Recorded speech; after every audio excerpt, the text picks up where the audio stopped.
The Oak is a fine dining restaurant in the small town of Pipestem, West Virginia. The restaurant has become a landmark because of the giant tree outside, which is estimated to be between 600 and 800 years old, and is one of the two largest oak trees in West Virginia. This restaurant is located in a small farmhouse in the middle of Pipestem, West Virginia.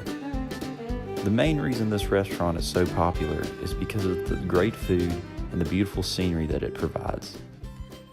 Jim Bollinger, the founder of the restaurant, started it in 1975.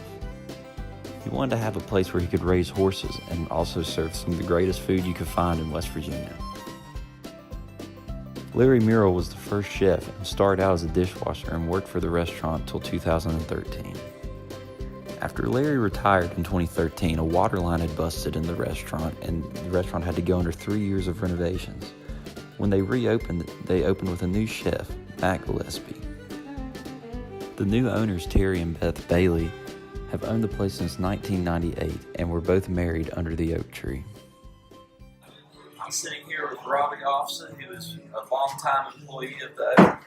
I have some questions I'm going to ask him. My first question for you, Robbie, is how old were you when you first started working at the Oak? I was 19 years old, and as you can tell, that was a very long time ago. And how long I guess maybe that's not an appropriate question to ask how long that's been, but how long have you been working at the Oak? Well, what is it, about 42 years with, occasional breaks in between, but always welcome back as an employee, because when you work here, you love it here. It's a great place. How did you find out about the Oak? Well, I was 18 when I found out about it, and they had a bar, and they had just opened, and I was working up on Pipestem Park, and after work we went down here. And that was my first experiences here, was where I learned how at 18 to drink tequila sunrises. And then I graduated to vodka gimlets. What is your favorite memory working at the Oak? There are so many. This place is rich in memories. Mr. Bollinger, of course, is a favorite memory.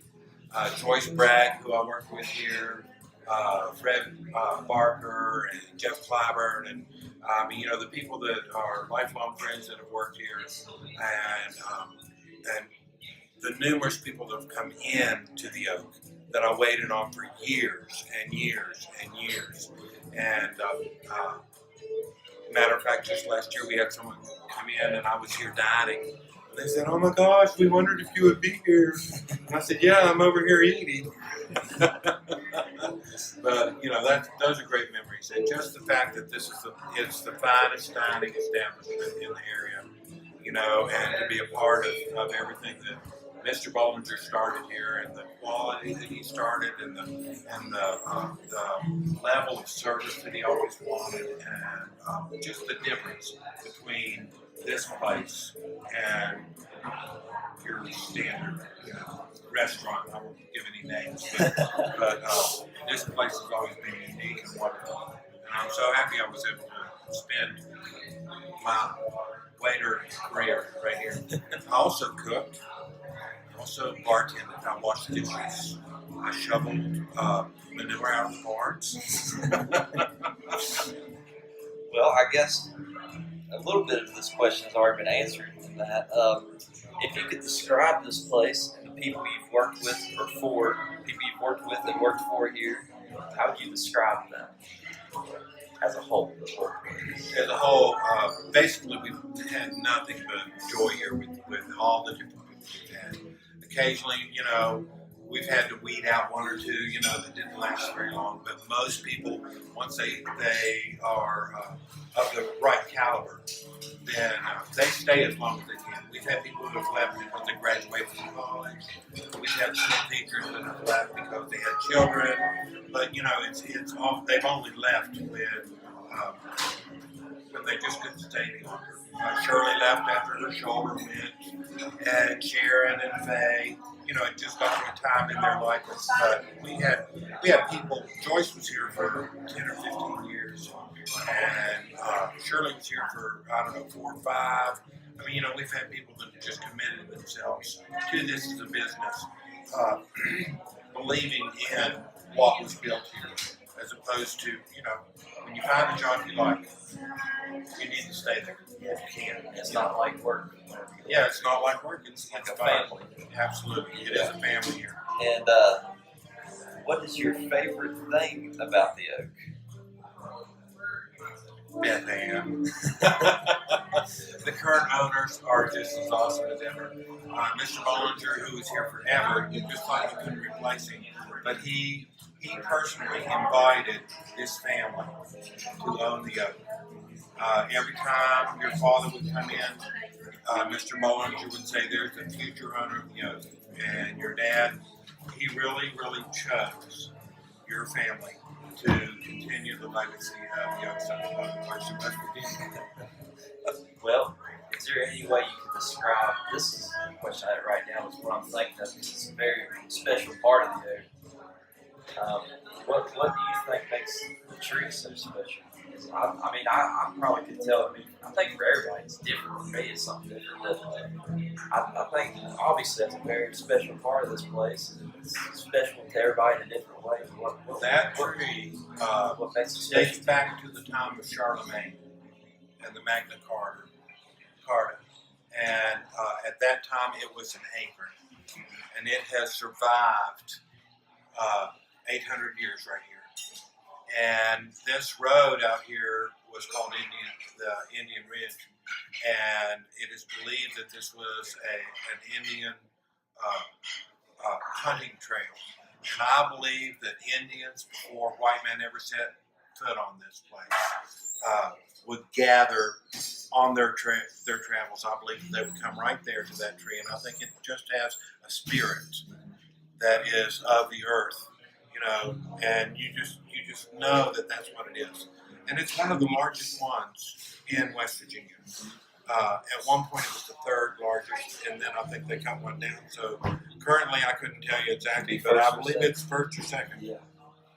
Well, can you tell me a little more about Mr. B and some memories you have of Mr. B? Well, he was retired when he opened this place, and then he worked another 25 years. Yeah. And he took early retirement, I believe, at 92. And he was such a tremendous boss. He really understood people, and I remember when I first started working here, and this is one of my things that I brag about him all the time, the fact that he personally showed me how to clean a commode. And most bosses will say clean the bathrooms and turn around and walk away. Yeah. He showed me exactly what he wanted, exactly what he expected, and he got exactly what he wanted and exactly what he expected because he communicated so clearly. And even when he was saying, be sure that water glasses should never come down half full. You knew what he wanted, and you were pleased to do these things, and you were just proud to be part of his team. And the training that I got from him over the years, and then the fact that he was a civil rights leader in Indiana or Illinois, in Springfield, Illinois, where he had the Leland Hotel, and he had the first dining room that accepted people of color in the city. We used to have pictures here which have been lost through the transition of him shaking hands with King Hussein and Adlai Stevenson. He was just a miraculous person to have been able to have had in my circle. And what I remember, he was like a family member, really. Yeah. Well, you're like a family member. When Alexander first got here, he was about this tall. And my last question that I have written down is, how has the Oak changed since you've been here? Well, we had Larry Merrill as our chef for 30-some years. And Mr. Bollinger had set up a specific menu with him, and every bite of everything was delicious. We had baby back ribs that were smoked right here on the property with a homemade barbecue sauce. We had a homemade cheese sauce that they used in several different dishes in the seafood au gratin, on the potatoes, the baked potatoes, on the horseshoe platter, which was an open-faced sourdough bread platter. We had our homemade sourdough bread, and we had an established menu at that time. And Larry, when he retired, one of the things that changed was that now we have Chef Matt Gillespie, who is just a talented chef in every mention of the word. But instead of just following that same menu, now the menu has really changed.